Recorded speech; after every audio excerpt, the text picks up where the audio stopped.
और दुनिया में हमारी मतलब कि हर तरीके से लाइफ के अंदर खुशहाली हो, बरकत हो। लेकिन याद रखें कि अगर हम जिस्मानी ज़हन रखते हुए ये सोच रखते हैं तो हम रूहानी होते हुए, खुदा के बेटे बेटियां होते हुए सोच क्यों नहीं रखते कि अपने बच्चों की तरबियत किस तरह से करें। सो जो खुदावंद ने मुझे आज कलाम बख्शा है वो बच्चों के बारे में और माँ बाप के बारे में है। आए खुदा के पाक कलाम में से सीखेंगे। इफ्सियों के नाम पौलुस रसूल का ख़त है जी, नए अहदनामा के अंदर, कि माँ बाप को किस किस्म का होना चाहिए और बच्चों को किस तरह का होना चाहिए। ये खुदा का कलाम है। आए बाइबल मुकद्दस की रहनुमाई में सीखेंगे। इफ्सियों के नाम पौलुस रसूल का ख़त है, बाप नंबर है जी 6 और आयत नंबर है पहली आयत से खुदा का कलाम आयत नंबर 4 तक सीखेंगे जी। जिस किसी को खुदा का कलाम का हवाला मिल जाए वो जल्दी से खुदा के कलाम को पढ़ना शुरू करें। उसकी पहली आयत से, औलाद और वालिदैन, ऐ फर्जंदो खुदावंद में अपने माँ बाप के फरमाबरदार रहो, क्योंकि ये वाजिब है जी। अपने माँ बाप की और माँ की इज्जत कर, अपने बाप की और माँ की इज्जत कर। ये पहला हुक्म है जिसके साथ वादा भी है, ताकि तेरा भला हो और तेरी उम्र ज़मीन पर दराज हो। और ए औलाद वालों, तुम अपने फर्जंदों को गुस्सा नाम दिलाओ, बल्कि खुदावंद की तरफ से तरबियत और नसीहत दे देकर उनकी परवरिश करो। आमीन। कलाम पाक के पढ़े और सुने जाने पर खुदावंद की बरकत हो, खुदावंद का शुक्र हो। आमीन। अब मैंने पहले आपसे एक सवाल किया था कि जब हम बच्चों को स्कूल भेजते हैं तो बचपन में कितनी उनकी एज होती है? 3 से 5 के दरमियान। कोशिश करते हैं अगर बच्चा 6-7 साल का भी हो जाए तो बाज़ वालिदैन लेट हो जाते हैं किसी भी प्रॉब्लम से या किसी वजह से, तो फिर भी वो कहते हैं कि हमारा बच्चा पढ़े। लेकिन जब उसकी एज 10 से 12-14 साल हो जाती है तो फिर नहीं भेजती, क्योंकि हम अब उन बच्चों को ये समझते हैं कि वो बालिग हो गए हैं। तो फिर वो जब स्कूल में भी जाते हैं तो बच्चे भी दूसरे उनकी हुटिंग करते हैं और उनका मजाक उड़ाते हैं और वो कहते हैं कि ये अब तो बहुत बड़े हो गए। तो इसलिए जो बचपन से तालीम दी जाती है, 18 साल का जब बच्चा होता है वो मैट्रिक पास होता है और 18 साल की एज के अंदर बालिग होना, अच्छे और बुरे के अंदर 19 में 20 में टीनेज उसको तालीम तरबियत मिलती है 20 तक। लेकिन इसके दरमियान अगर हम जिस्मानी तरबियत करते हैं, बच्चे पढ़ते हैं, लिखते हैं। आज तो बहुत सारी किताबें लगी हैं, बच्चों को बुक्स हैं, इंग्लिश है, उर्दू है, बहुत सारी बच्चे पढ़ते हैं और स्पीड के साथ, और बच्चे फास्ट हैं, खुदा का शुक्र हो। लेकिन इसके साथ साथ आज हमने पाक कलाम में से भी सीखना है कि ए फर्जंदो, अब फर्जंद जो है औलाद को कहा गया है, बेटे को, बेटी को, अपने माँ बाप के क्या रहो? फर्मा बरदार रहो। क्या रहो?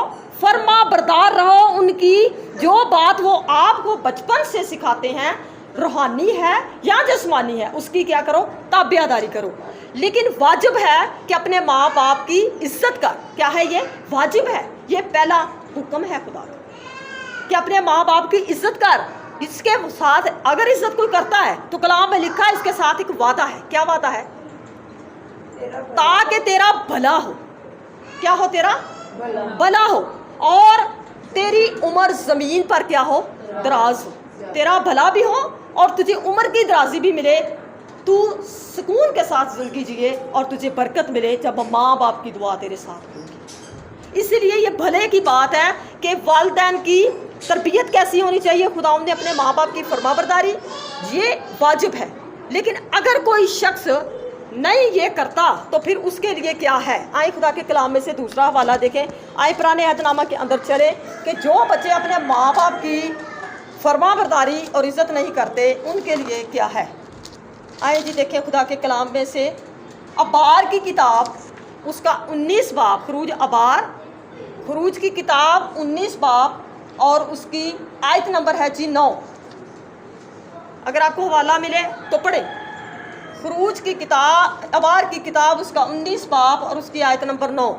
जो शख्स अपने माँ बाप की इज्जत ना करे उसके लिए खुदा के कलाम में क्या लिखा है जी? जी नहीं, अबार 19 नहीं 20 की 9 आयत है, 20 की 9। और जो कोई अपने बाप या अपनी माँ पर लानत करे वो जरूर जान से मारा जाए। उसने अपने बाप या माँ पर लानत की है तो उसका खून उसी के गर्दन पर होगा। आमीन। कलाम में लिखा है जो अपने माँ बाप पर लानत करे वो ज़रूर जान से मारा जाए। ये खुदा का हुक्म था। और याद रखें, अब यीशु के आने से ऐसा हुक्म लागू नहीं है।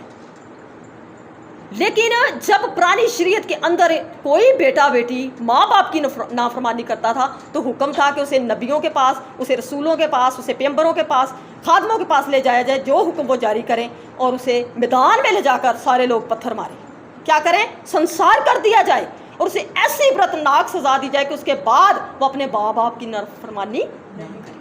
ये खुदा का हुक्म था। लेकिन जब खुदा का बेटा आया यीशु मसीह, तो एक औरत जो एक गुनाह की सूरत में पकड़ी गई थी, जब उसको पत्थर मारने के लिए लोगों ने उठाए, तो फिर वहाँ यीशु ने कहा जो तुम में से गुनाहगार ना वो पत्थर उठाए मारे। क्यों? मोहब्बत दिखाई, रहम किया, तरस खाया कि इंसान कमज़ोर है। लेकिन अगर हम इस अपनी कमज़ोरी को मौका देंगे तो ये हमारी नस्लों को तबाह कर देगी, क्योंकि नस्ल दर नस्ल ये कमज़ोरी हमारी नस्लों के अंदर आएगी। अगर इस कमज़ोरी को दूर करना है, आए इसके लिए हवाला देखें क्या हमें करना चाहिए। आए मेरे साथ खुदा के कलाम मुक़द्दस में से देखेंगे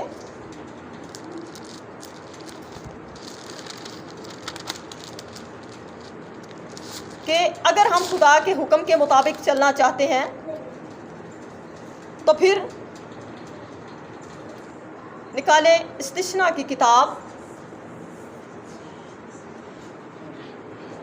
उसका बाब नंबर 28 और उसकी आयत नंबर 1।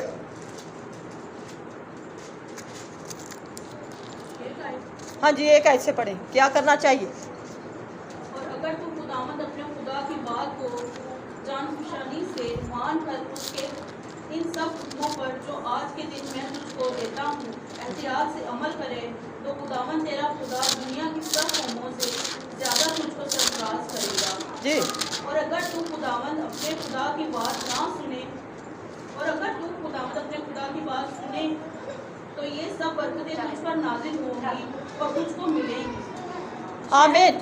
कलाम में लिखा अगर तू खुदावंद अपने खुदा की बात को जांफशानी से मानकर सब हुक्मों पर जो आज के दिन तुझको देता हूँ इत्तियाद से अमल करे। तो पहले मैंने आपको बताया था कि बच्चे की तरबियत करने के लिए हम उसे स्कूल भेजते हैं, तो रूहानी तरबियत के लिए कहाँ भेजना है? चर्च में। और सबसे पहला क्या है, किसको तरबियत करने का हुक्म दिया गया था? माँ बाप को, वालिदैन को। तो फिर जब हम खुद नहीं दुआ करने वाले, जब खुद चर्च नहीं जाने वाले, जब अपने बच्चों को उंगली पकड़कर बचपन से उनको नहीं सिखाने वाले, फिर किस तरह उम्मीद करेंगे कि आने वाले वक्त में वो शख्स एक मजबूत ईमानदार, एक मजबूत सिपाही और एक दुश्मन पर गलबा पाने वाला होगा? ऐसा हो सकता है?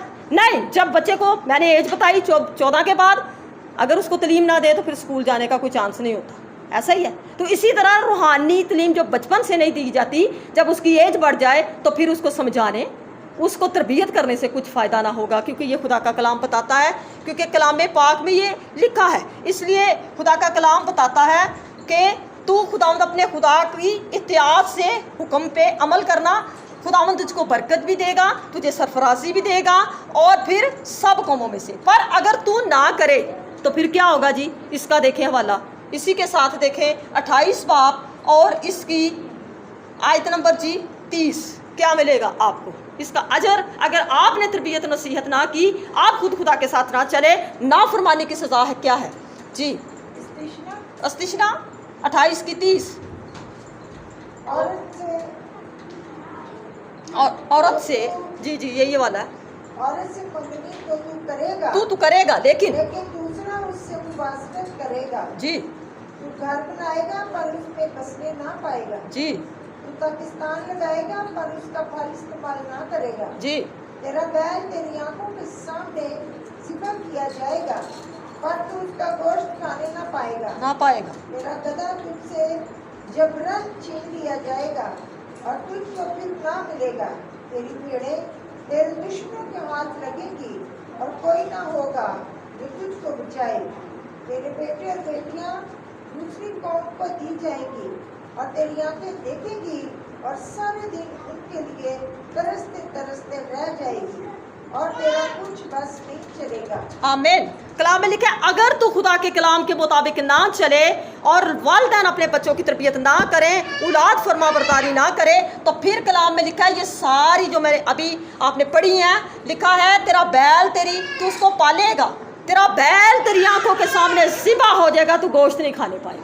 तू देखता रहेगा तेरे दुश्मन तुझसे छीन कर लेगी, तेरी औलाद तुझसे तेरे दुश्मन छीन कर ले जाएंगे। तू औरत से मंगनी करेगा लेकिन शादी ना कर पाएगा, दूसरा उसे ले जाएगा। फिर खुदा के कलाम लिखा तेरे बेटे बेटियां दूसरों को दे दिए जाएंगे। तेरी आंखें ये देखते देखते तरसते तरसते रह जाएंगी, तू दुखी होगा, तू कुछ कर नहीं पाएगा, क्योंकि तूने अपने खुदा के हुक्म की फरमाबरदारी की नहीं, खुदा की नाफरमानी। लेकिन जान फशानी से पहला हुक्म अपने बच्चे को, मैं आपको बताती हूँ, हमारी कौम के अंदर, हमारे मुल्क पाकिस्तान के अंदर, हमारे इलाके के अंदर जहाँ भी हम रहते हैं, जब बच्चा पैदा होता है क्या करते हैं? सबसे पहले बैठे नहीं छोड़े, बच्चों से नहीं पूछती मैं, बड़ों से आंटी से पूछती हूँ। जी आंटी जी, आंटी जी तुसी दसो, तुसी बड़े हो, हाँ जो बच्चा पैदा होता की करते? बड़ी खुशी खुशी तो करते हैं, खुश तो करते हैं, तू रसम तो करते हैं ना, गुड़ती देना तू दस दे कदमा करके कातों दे देने आंटी जी ना, मतलब की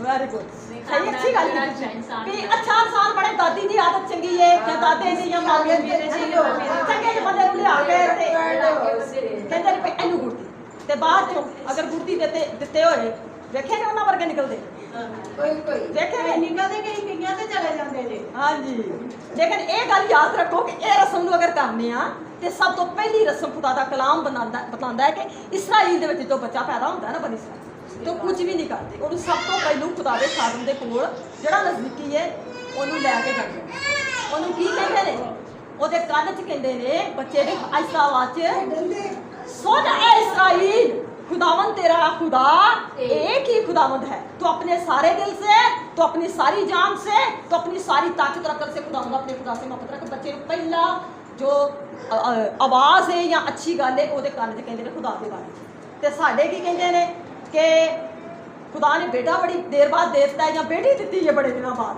तो फिर की कहते हैं ला लो डैक नच लवो तो नाले गुर्तियां दे लो, इस तो अलावा कुछ नहीं, के तरबियत नहीं। लेकिन अगर उन्होंने ऑर्डर एक कलाम के मुताबिक अगर माँ कोई ऐसी नहीं तो औरत अकलमंद नहीं जाती कि जी अपने बच्चे को पहली वक्त खुदा की आवाज़ नहीं सुनाती, और बाप ऐसा नहीं कि जो अपने बच्चे की उंगली फड़ के उन्होंने खुदा का नाम नहीं दसदा पैदा होंदे नूं, तो वो कहते हैं कि यह कौम के शरीयत के शुमार नहीं, इस शख्स को कुछ नहीं आता जाना। लेकिन इतने लोग नचना घुटना सीख लेंगे, इन्होंने ये बड़े रजे पुजे ने, खाते पीते ने, बड़े अच्छे लोग ने, क्योंकि इन्होंने बड़ी बरकत मिली है। ऐ खानदान सही खाता ऐसे ही यहाँ हमने कहाँ से सीखी है ये बातें?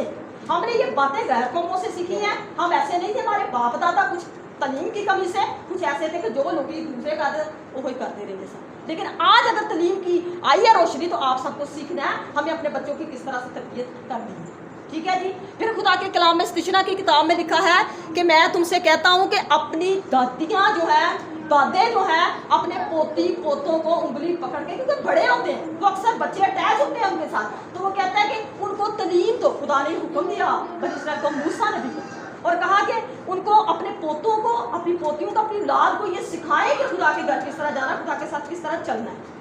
तो आज कभी आपने देखा, मैं तो आम ही लोगों को देखती हूँ कि कोई है ऐसे दादी दादी तो बेचारे बाद की बात है, माँ बाप को देखिए तो वो आते हैं इस तरह से खुदा के कलाम की तरबियत बच्चों के साथ करते हैं, नहीं करते। तो खुदा ने सिखाया है कि औलाद की तरबियत किस तरह से करनी है। अगर पौधा एक छोटा लगा दिया जाए और अगर वो टेढ़ा होना शुरू हो जाता है तो माली क्या करता है, बाग के अंदर जाके देखें या किसी क्यारी के अंदर, तो उसके साथ एक सोटी काट कर बारीक सी स्टिक लगा देता है ताकि वो पौधा सीधा स्ट्रेट खड़ा हो, और जब उस पर फल लगे तो वो झुके ना, उसकी टहनियाँ न टूटे, उससे नुकसान ना पहुँचे। इस तरह जब हम अपने बच्चे को बचपन में अगर कोई कुछ गलती कर रहा था उसे थप्पड़ लगाते हैं, उसके साथ उसको कलाम से स्ट्रेट करना शुरू करते हैं, उसके साथ साथ खुदा के हुक्म स्ट्रेट करते हैं, तो वो जो बेटा या बेटी परवान चढ़ता है तो उसके अंदर खुदा का खौफ, कलाम में लिखा है अपनी औलाद की किस तरह से तरबियत कर, नसीहतें कर, उसे खौफ दिला, उससे मोहब्बत ज़रूर कर। एक मिसाल मेरी अम्मी देती थी कि तुसी औलाद नूं खवाओ जवाइयां की तरह, तो देखो कसाइयाँ जी, कसाई जैसे कट्टे का गोश्त करने के लिए उसे ऐसे करके देता है ना, छुरी मारने के लिए, इसी तरह तो जो दामाद की इंसान सबसे ज़्यादा इज्जत करता है, ये एक रीत भी है और ये अच्छी बात भी है। तो इस तरह की ये मिसाल थी कि अपनी औलाद को खिलाना अच्छा है, लेकिन उसकी तरबियत और नसीहत में कोई कमी नहीं छोड़नी। इसलिए खुदा का कलाम भी बयान करता है कि अपनी औलाद की ऐसी तरबियत और नसीहत कर, बाद के फिर उसकी उम्र दराज ना हो, बाद की उसको लानत पड़े, बाद की उसको ज़िंदगी में आने वाले में मुश्किलात हों, बाद के उसको दुख उठाना पड़े, फिर भी माँ बाप को तकलीफ़ है, लेकिन अगर उस तकलीफ़ का ज़ाला करना है तो शुरू से उसकी तरबियत करें। अपने बच्चे को पैदा होते ही उसके कान में खुदा का कलाम दें, उसकी शुक्रगुजारी करें, उसके लिए दुआ करें, उसको हर हाल में ब्लेस करना शुरू करें। जब आप बरकत पर बरकत और दुआ पर दुआ, माँ बाप, दादियाँ दादे, नानियाँ नाने दुआ करते रहेंगे तो याद रखें कि उनकी ये दुआएं साथ साथ जिस तरह उनकी बॉडी बढ़ेगी, जिस तरह उनके प्रवान चढ़ेंगे, वो उनके साथ ब्लेसिंग होती जाएगी। और फिर एक दिन आएगा कि वो सारी ब्लेसिंग, जब हमारे माँ बाप भी चले जाते हैं तो बाज़ हमने गाड़ियों के पीछे देखा है, गैर कौमों ने लिखा होता है, आम हमारे लोग, माँ की दुआ जन्नत की, फिर पीछे लिखा है कि माँ बाप की दुआ है। तो ये कलाम की बात है, क्योंकि कलाम में लिखा है जो माँ बाप की इज्जत ना करे वो जान से क्या हो, मारा जाए। तो जान से मारा जाए, उसकी उम्र कुता हो जाए। उम्र की दराजी जो है खुदा के कलाम और माँ बाप की फरमाबरदारी के अंदर है, ये खुदा का हुक्म है। पहले जब हम खुदा बाप का हुक्म मानेंगे तो फिर माँ बाप का भी हुक्म। खुदा बाप का हुक्म यह है कि इबादत के लिए कोई मुश्किल तो नहीं, इबादत के लिए खुदा हमें तरबियत करता है, इबादत के लिए खुदा हमारी जिस्मानी ज़िंदगी संवारना चाहता है, हमें उन मुसीबतों से बचाना चाहता है जिनके अंदर हम गिर कर तबाह हो जाते हैं, जिनकी वजह से हमारी लाइफ के अंदर बड़ी मुश्किलात आती हैं, लेकिन हम इन बातों को गौर ही नहीं करते।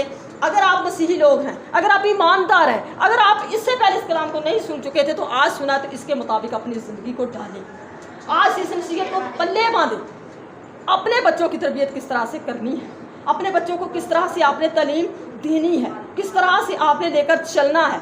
ये नहीं कि जब पानी सर से गुजर जाए तो फिर आप दुआ करा लें, जो मर्जी हो, जो होना है वो होके रहेगा, क्योंकि तरबियत नहीं हुई, क्योंकि उस पौधे को आपने जिस तरह स्टिक के साथ नहीं जोड़ा और उसके साथ परवरिश नहीं अच्छी की, तो फिर खुदा का कलाम बयान करता है उसका कोई हल नहीं। इसलिए मेरे अजीज़ों, खुदा का कलाम बयान करता है नाफरमानी की सज़ा ये है कि तेरे बेटे बेटियां दूसरी कौम को दे दी जाएंगी, तेरी आंखें देखेंगी और उनको तरसते तरसते रह जाएंगी, तेरा कुछ बस ना चलेगा। आज बहुत सारे बहन भाई बच्चे बिगड़ कर क्या है, गैर कौमों के अंदर चले जाते हैं और फिर तरसते हैं ना, दुखी हो जाते हैं, ऐसी राह रविश के अंदर पड़ जाते हैं। तो ये सब कुछ खुदा के कलाम की बातें ना सुनने के सबब से, खुदा के कलाम की फरमाबरदारी ना करने के सबब से और उसको बचपन से तरबियत ना करने के सबब से ये सारी चीज़ें वाक़या होती हैं। याद रखें, इसमें हर एक इंसान आता है जो खुदा के कलाम को अपनी ज़िंदगी में ईमानदारी के साथ नहीं लेता। इसलिए मेरे अजीज़ों, अगर आपने इस कलाम को पहले नहीं सीखा तो आज सीखें। खुदा का कलाम मेरे लिए भी उतना, आपके लिए भी उतना है। अपनी औलाद को इस तरह से परवान करें, इस तरह से कंट्रोल करें, क्योंकि खुदा के कलाम में लिखा है। और ये नहीं कि बच्चों को हमने गालियाँ देनी है, ये नहीं कि बच्चों की हमने तरबियत गालियाँ निकाल निकाल करनी है। बाज़ अपने बच्चों को कलाम में लिखा है इतना गुस्सा दिलाते हैं, इतना गुस्सा दिलाते हैं कि बच्चे सही रास्ते पे आने की बजाय भटक जाते हैं। ऐसा भी होता है। बल्कि कलाम में लिखा है कि खुदा के कलाम के हुक्मों की बातें सुनाकर उनको तरबियत और नसीहत कर, दुआ कर, खुद भी दुआ कर। मैं ये देखती हूँ कि एक बहन थी, वो गवाही देती है कि मेरा बच्चा बड़ा नाफरमान था बचपन से, वो दुआ नहीं करता था, वो खुदा के साथ नहीं मेरे चलता था। तो मैं क्या करती थी कि जब भी मेरा बच्चा चारपाई पे सो जाता था या इधर उधर कमरे में फिर रहा था तो मैं क्या करती थी, मैं कपड़ा बिछा लेती थी, तो मैं ज़ोर ज़ोर से दुआ करती थी, खुदा मैं जानती हूँ मेरा बच्चा एक दिन तेरा खादम बनेगा, खुदा मैं जानती हूँ मेरा बच्चा तेरा बेटा बनेगा, खुदा मैं जानती हूँ तुझे बरकत देगा, खुदा मैं जानती हूँ मेरे बेटे को तूने माफ़ कर दिया है। खुदा गाली नहीं देती, ये नहीं कहती तू है ये से तरह तो तेरे ना होना ये सर तू नहीं, बल्कि उसके बरकत। और एक दिन वो खुदा का खादम बना, जो नाफरमान था, जो खुदा की तरबियत में आ गया तो खुदा ने उसे, तो फिर किसकी दुआ लगी उसे, किसकी दुआ लगी, तो माँ को दुआ देनी, बाप को बरकत देनी है, लानत नहीं देनी। तो हम गाहे बगाहे में अपने बच्चों को लानतें भी देते हैं, बरकतें नहीं देते। तो फिर वो जब लानत आ जाती है तो फिर हम कहते हैं ये किस तरह से, ऐसा है। इसलिए मेरे बहनों भाइयों, खुदा का कलाम बताता है कि अपनी औलाद की तरबियत यीशु के नाम में और बचपन से करें। बच्चा जब बचपन में दूध पीता है, माँ के पास उससे बेहतरीन वक्त कोई नहीं होता। बच्चा उस वक्त सारी आवाज़ें भी सुनता है। अच्छा, उसके साथ हंसो तो वो हंसता भी है, उसके साथ तुम उल्टबाजी कलाबाजी लगाओ तो वो लगाता है, उसके साथ जिस तरह से छोटे बहन भाई हरकतें करते हैं वो करता है, क्यों सीखता है।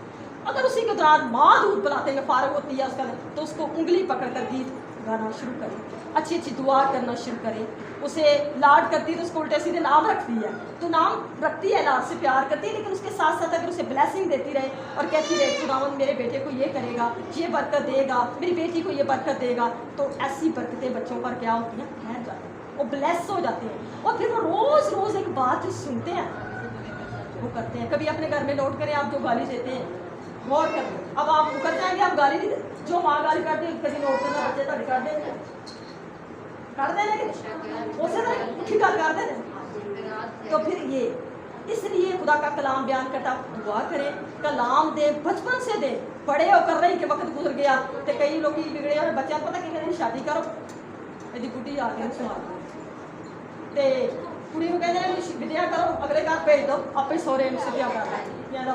ऐसा होता है, लेकिन ये गलत है। ये रस्में रिवाजें रीतें दुनिया की हैं, ये लोगों ने बनाई है। हमें बचपन से उनकी तरबियत करनी है, ताकि जब हमारा बेटा गैर घर के अंदर जाए तो फिर लोग जाने किस माँ ने तरबियत की, किस बाप ने तरबियत की है खुदा के कलाम के मुताबिक। और फिर जब बेटी दूसरे घर के अंदर जाए फिर पता चले कि किसने तरबियत की है, पीछे से नसीहत की है, खुदा का जलाल जाए। हम ये नहीं करते। हम अपने बच्चों के लिए जब पैदा होते हैं एक फिक्र करते हैं, क्या असि पैसा जोड़ लिया, कमजोर होने के बावजूद पैसा जोड़ लिया, बहुत सारा दहेज देना, पैसा जोड़ लिया धूमधाम में शादी करनी, लेकिन नसीहत और तरबियत नहीं करनी। इसलिए मेरे अज़ीज़ों, अपने बच्चों के लिए सब ख्वाहिशें पूरी करें, लेकिन सबसे पहले उसे खुदा का कलाम बचपन से लेकर जवानी तक और जवानी से लेकर बढ़ापे तक, क्योंकि खुदा के कलाम मिसाल की किताब में लिखा है, बच्चे को सिखा तो वो बूढ़ा होकर भी उस राह से नहीं फिरेगा, क्योंकि ये बचपन की तरबियत और तलीम है। अब दो औरतों का वाक़या देखते हैं। उन दो औरतों ने तरबियत अपने बच्चों की थी और उनके बच्चे कैसे निकले थे। आए देखें, सैमुएल, पहला सैमुएल की किताब में से हन्ना का वाक़या देखते हैं, जो बेऔलाद थी और वो दुआ करती थी, खुदा मुझे बेटा दे। तो खुदा ने बड़े सालों के बाद उसकी दुआ को सुना, उसे बेटा भी दे दिया। जब वो काहिन ने दुआ दी, खुदा के नबी ने, तो उसे बेटा मिला। अब जब उसे बेटा मिलने वाला था, वो खुदा के खादम के पास बैठी हुई घुटने टेककर दुआ कर रही थी, तो उसने उस दिन से दिल से कहा था, खुदा जब तू बेटा दे देगा ना मुझे, तो मैं उस बच्चे का जब दूध छुड़ाऊंगी ना, 2.5 साल के बाद, याद रखिए बच्चे का दूध छुड़ाया जाता है रस्मत, तो 2.5 साल का हो गया तो मैं उसका दूध छुड़ाऊंगी, तो फिर खुदावंद वो मेरा नहीं बल्कि तेरा हो जाए। मैं उसे खुदा इसी घर में ले आऊँगी और फिर वो तेरी खिदमत करेगा। तो आए, उस औरत ने इस वाक़े को पूरा किया। आए सैमुएल की किताब में से देखें, पहला सैमुएल उसका 24 आयत, पहले बाब की 24।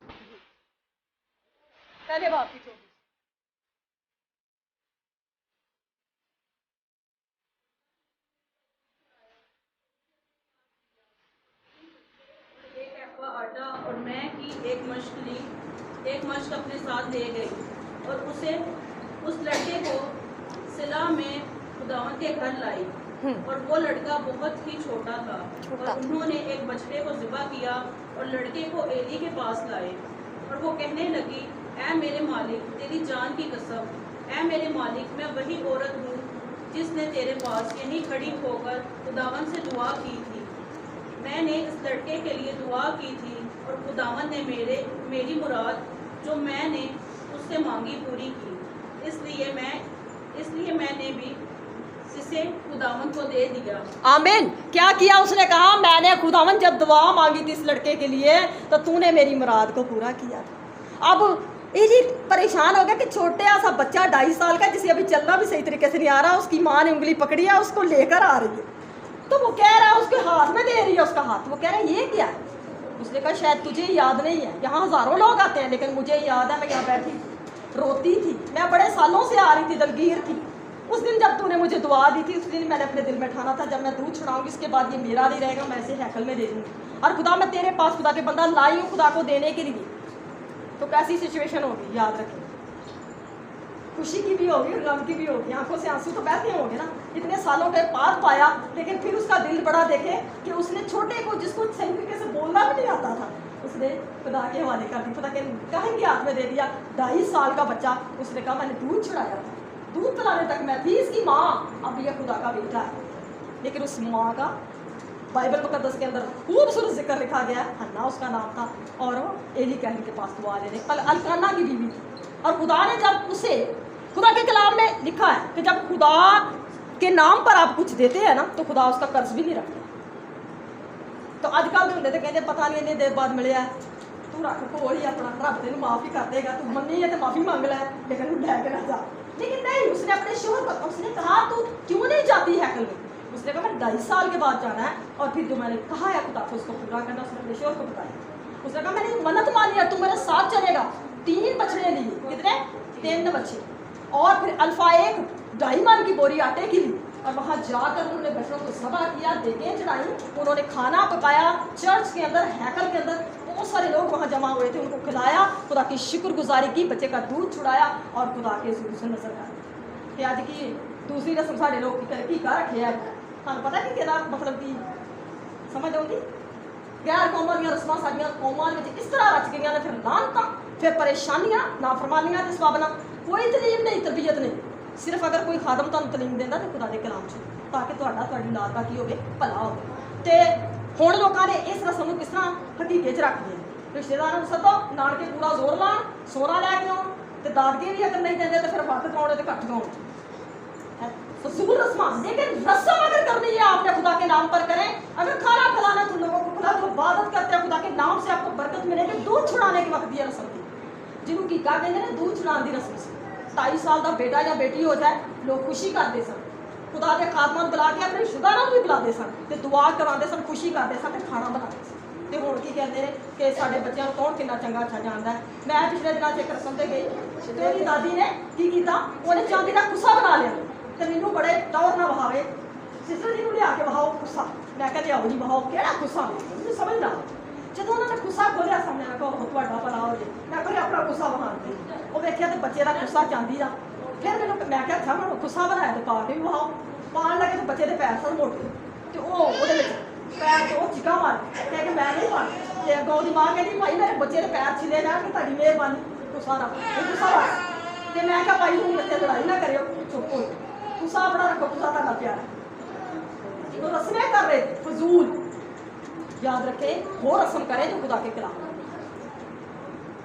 फिर उसने सोने की 2 अंगूठियां बेटियां लहदा लेती हैं, वो खुद देखो सिस्टर दी, मैं क्या खिलाता हूँ, मुझे हंसी आ रही थी। मैंने अपने बेटे को कहा कि आपने जो कलाम सुनाना है, औलाद की तरबियत किस तरह से आपने करनी है, आपने किस तरह से अपने बच्चों की परवरिश करनी है, आप अच्छा कर रहे हैं, आप प्यार कर रहे हैं, लेकिन आपने इनको साथ में खुदा का कलाम भी कि आपने किस तरह से ये हन्ना की तरह। और फिर जब हन्ना ने सैमुअल को दे दिया, सैमुअल का मतलब है खुदा से मांगा होगा, तो जब सैमुअल को नजर कर दिया, 2.5 साल का, पीछे मुड़कर नहीं देखा, दे दिया तो चली गई है।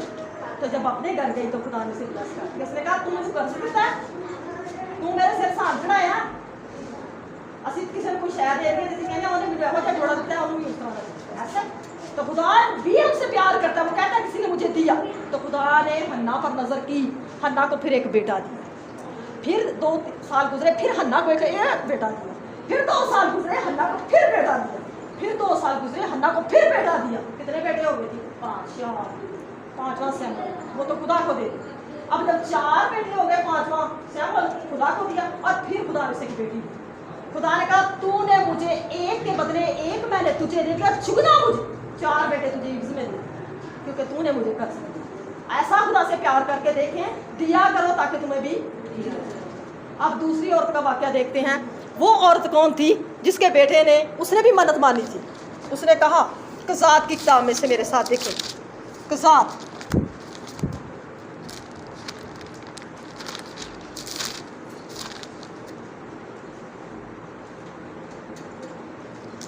देखें जी मेरे साथ, कज़ात की किताब में से। अब ये भी जोड़ा जो है बे औलाद है, अब इनके पास भी बच्चे नहीं हैं।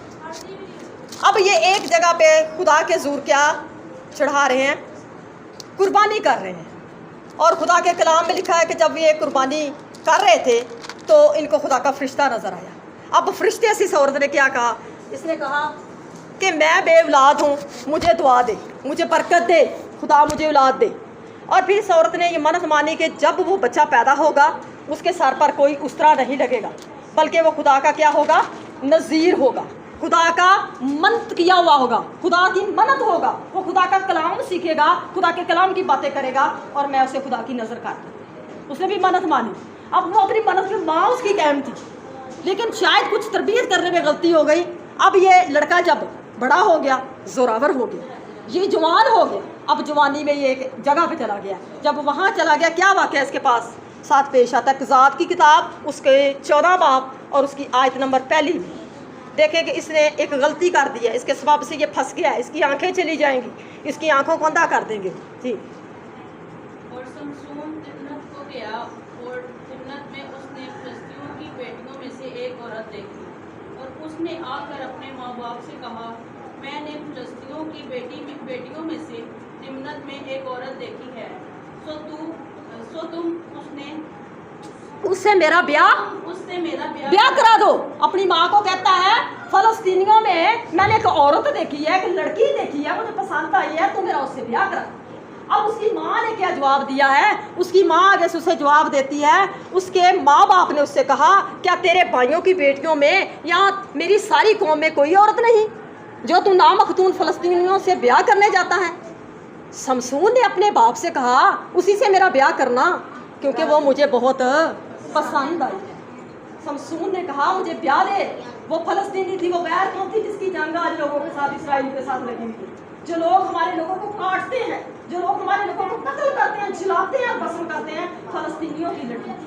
और खुदा का ये हुक्म था कि अपने बेटों को ना तो उनकी बेटियां देना, ना उनकी बेटियां लेना। ये इसीलिए आज हम गैर कौमों के अंदर शादी करें तो बुरी रस्म, हम बुरा मानते हैं ना, लोग भी बुरा मानते हैं, खुदा का कलाम भी बुरा मानता है, क्योंकि मना किया, क्योंकि ये गैर मबूतों की तरफ ले जाते हैं और हमारी औलाद को ख़राब करते हैं और हमारी औलाद को ऐसी तरबियत करते हैं जो खुदा के कलाम से हटता है। अब इस लड़के ने जिद पकड़ ली, इसके माँ बाप नहीं माने तो उसने खुद ही जाकर शादी कर। अब जब शादी कर ली, इसके बाद फिर इसे और लड़की पसंद आ गई, फिर उसके साथ, और उस औरत ने इसको ऐसा धोखा दिया, उसने उसका कहा तुझे, वो ऐसा शख्स था कि वो हज़ारों हज़ार लोगों को एक दिन में, उसने जबड़े की हड्डी, जब उसकी लड़ाई हुई थी, गधे का मुंह का एक पीस उसे मिला था दांतों वाला, उसने 1000 आदमियों को मारा था जंग के अंदर। इतनी ताकत उसके अंदर थी, और उसकी ताकत का राज उसकी माँ ने जो मन्नत मानी थी उसकी बालों के अंदर थी। और वो औरत उसे रोज़ फुसला कर पूछती थी, दुश्मन कहते थे इसका राज पूछ, हमें बता, हमें तुझे बहुत सारा सोना और रुपया दे। तो उस औरत ने फुसला कर शख्स को वर्ग लाया जिससे उसने पसंद की शादी, और फिर उसने आखिर क्या किया, उसके बाल कटा। जब उसके बाल कट के उसकी ताकत जाती रही, फिर वो रोया, उसने कहा मैंने नाफरमानी की अपने माँ बाप की, ये सजा मुझे मिली है। अब वो कहाँ ले गए उसे आपको पता, आज तो चक्कियाँ पीसती हैं आटा, तो पहले जो बैल थे उसके आगे वो जूतते, उनकी आंखों के आगे वो कुप्पे से लगा देते थे और वो ऐसे ऐसे चलते थे, फिर दाने पीसते थे, चक्की चलती थी। अब उन्होंने बैल से बनाकर चक्की पीसने पे लगा दिया और फिर एक सलाख ली लोहे, उसे गर्म किया और फिर उसको खड़े, उसकी दोनों आंखों के अंदर वो सलाखें मारी, उसकी दोनों आंखें बाहर आ गई और वो अंधा। फिर वो रोता था अंधी आंखों के साथ, खुदा से भी कहता था मैंने नाफरमानी की और मुझे सजा मिली। और फिर जब उसको ये सजा मिली, फिर वो बड़ा रोता। फिर खुदा का कलाम कहता है, खुदा रहीम है, उसने रो कर कहा, बनी इसराइल का खुदा मुझे एक दफ़ा जोर दे दे, एक दफ़ा माफ़ी दे दे, फिर इसके बाद मैं मर जाऊँ, लेकिन मेरे दुश्मनों पर मुझे गालिब कर। और वो लोग मंदिर के अंदर हिंदू थे और वो रस्में कर रहे थे, तो वो वहाँ खड़ा उसे बांधा और उसको मजाक कर रहे थे, तो उसने रो कर दुआ मांगी, तो खुदा ने फिर उसे हल्के बाल भी दिए, जोर भी दिया, और उसने बड़ी बिल्डिंग थी, दोनों पिलरों को पकड़कर जोर से खींचा, लाखों हज़ारों लोग वहाँ जमा थे, तो सारे के सारे लोगों के ऊपर बिल्डिंग गिरी, खुद भी वो मर गया था। लेकिन उसने उस दिन इकरार कर लिया था कि खुदा के बाद, माँ बाप की नाफरमानी करने के बाद मैं किसी काम का नहीं था। तो इसने माफ़ी मांगी, खुदा ने उसे माफ़ ज़रूर कर दिया, लेकिन उसकी जो कहानी पेश की गई है कि उसने अपने माँ बाप का पहला हुक्म दिया, वो गैर कौमों की तरफ चला गया, वो उनकी नाफरमानी में चला गया। इसलिए मेरे अज़ीज़ों, खुदा का कलाम बयान करता है अपनी औलाद की तरबियत हमें बचपन से करनी है, ना कि 12 साल की, ना 14 साल की, ना कि किसी को कहकर, बल्कि तरबियत का अमल पैदाइशी है, पैदाइश से लेकर बुढ़ापे तक अमल जारी रहता है और फिर वो कभी भी अपनी राह से नहीं फिरता। इसलिए अपने बच्चों की तरबियत और नसीहतें वालिदैन होते हुए करें और फिर कभी गम ना करें। आप जहाँ कहीं उनको छोड़ दें, जहाँ कहीं जाएं, खुदा का हाथ उनको संभालेगा और फिर वो हमेशा बरकत पाएंगे, हमेशा कामयाबी पाएंगे, हमेशा उम्र की दराजी पाएंगे, हमेशा बरकत जो माँ की दुआ है वो ठंडी हवा की तरह उसके साथ साथ रहेगी, जब उसने खुदा के कलाम की और अपने माँ बाप की क्या की होगी, ताबियादारी करेंगी। तो इसीलिए तो आज मैं एक वाक़या बताती हूँ अपने एक अज़ीज़ का। वो हमेशा अपने माँ बाप की, उनके 5 भाई थे और वो सारे बहन भाई अपने माँ बाप की बड़ी इज़्ज़त करते थे, लेकिन बड़ा बेटा जो था माँ बाप की बहुत इज़्ज़त करता था। बहुत इज्जत करता था, उसकी माँ जो उसे कहती थी वो करता था। तो उसकी 8 बेटियां थी और उसकी माँ उसे हमेशा दुआ करती थी कि मेरे बेटे तू जहाँ कहीं जाए खुदा तेरी बेटियों को तुझे कामयाबी दे। और वो पता ये यकीन करता था, दुआ करने वाला वो कहता था मेरी माँ की दुआ मेरे साथ। राज खुदा का शुक्र है 8 बेटियों को उसने शादी की है, जहेज़ उनको उसने मर्सी के मुताबिक दिया है और खुदा ने उसकी एक एक बरकत की बरस के बच्चों को लाद बख्शी है। उसने अपने बच्चों के बच्चे देखे हैं और आज भी वो शख्स की माँ ने, और जब भी कभी उसके साथ मतलब उसने यही कहा है, ये देखो मैंने माँ बाप की फरमाबरदारी की थी, लोग मुझे कहते थे 8 बेटियों का बोझ है, तो गरीब है, तो किस तरह कर पाएगा, और मुझे अच्छे दामाद मिले हैं बेटों से बढ़कर, और मुझे खुदा ने ब्लेस किया। और एक दफ़ा उसे चोर पड़ गए, तो चोरों ने 3 आदमियों को लूटा था, तो चौथा शख्स वो था। रात के 12 बजे की बात है। तो उस दिन भी ऐसा हुआ था कि उसकी जेब में 2-3 हज़ार रुपया था। तो उसने कहा कि मैंने जो पैसे नोट थे वो ना मैंने पकड़कर जिस तरह मैं चला जा रहा था गाँव के अंदर, तो मैंने 7 वाली पगडंडी के ऊपर वट के ऊपर फेंक दिए। तो पता जो पंजाबी वट के नाल सुट देते, बाकी जो थोड़े टुटे सिक्के सन क्योंकि मजदूरी करके आए, तो मैं उन्होंने जाके ते अपनी जेब के रख के चोरों ने कोल तोड़ दिया। चोर मैंने कहते तू क्यों हौली हौली करता फिरना, इतने खड़ा हो, तो कहते ने तेनों असं बन तेरा इलाज करने, जिथे जिथे पैसे लगाए ने कढ़ दे। मैंने कहा भाई आ देखो मैं अपने आप को खाली किया, मेरे को कुछ नहीं। और कहते कि उस वक्त जब मैंने मेरे भरोसा किया तो मैंने कहा था मेरा आज कोई नुकसान नहीं है, मेरी माँ जब मैं 12 बजे भी जाऊँ दुआ करती हूँ। तो जब मेरे ऐसे ऐसे हो गए सिक्के खड़काए, कहने छड़ यार माड़ा है मजदूरी करके सिक्के भी ना देने, वो छो भाई यदि एक कोई शहर ना कटे उन्होंने को लेने ना दूसरे के नाम इनू रहन। कहता मैंने कहा अच्छा भाई बड़ा शुक्रिया। कह लगे यार तू माड़ा जहा बंदा, सानू तो माड़ी जा नहीं लगना ना, तो हूँ असं तेन मारने चुप करके तो रौला भुला ना पाए। कहता मैं वापस चला गई, मैं अपने घर चला गया, तो मैं देखा तो मेरी माँ कह रही मेरा बेटा आज रात के 12 बजे ने आया नहीं, मेरी माँ दुआ कर रही थी मेरे वास्ते। और मैंने देखा उस दिन भी मैंने आजमा के देखा कि मेरी माँ की दुआ मेरे साथ। फिर मैं जब सुबह उठा हूँ, किसी को पता नहीं था, चोर चले गए सब। मैंने सुबह 5 बजे जाके टार्च ली, जाके मैंने अपनी फट के साथ पैसे देखे, तो मेरे पैसे भी मांगे, वो मेरा 1000-1500 रुपया जो था वो भी मैंने उठा लिया। और मैंने अपनी माँ के आगे कहा कि ये खुदा क्या रहम, और मेरी माँ की दुआ। मेरी माँ ने कहा बच्चे मैंने तेरी तरबियत खुदा के कलाम में की है, नाम में किया, तू भी इस तरह खुदा के साथ, तुझे कभी भी दुनिया में कहीं शर्मिंदगी ना होगी, और तू जहाँ जाएगा खुदा तुझे ब्लेस करे और खुदा में से ब्लेस करे। तो इसलिए ये मसाले हैं, ये बरकतें हैं, खादमों की बरकतें सुन लें। वो कहते हैं हम बड़े साल फिरे थे, गलत थे, जब हमारे माँ बाप ने तरबियत की, नसीहत की।